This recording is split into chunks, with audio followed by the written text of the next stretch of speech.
حالا و حالا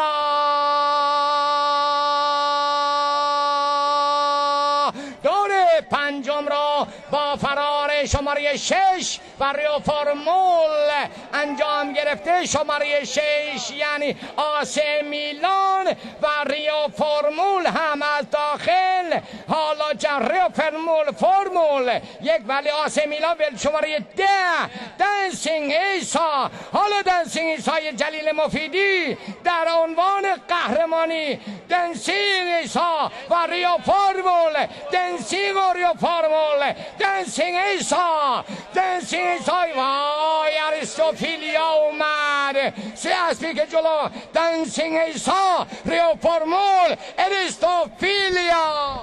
خب ریو فرمولا، ریو تا اینجای کار و دنسینگ ایسا و تعقیب اریستوفیلیای حبیب کوزلی حالا رقابت رو جالبتر میکنن. ریو فرمول و دنسینگ ایسا با اریستو همچنان ریو فرمول هنوز پیشاپیش حرکت میکنه. خب ریو فرمول حالا به سوی خط پایان. داز نسیم از بیرون یونت میاره.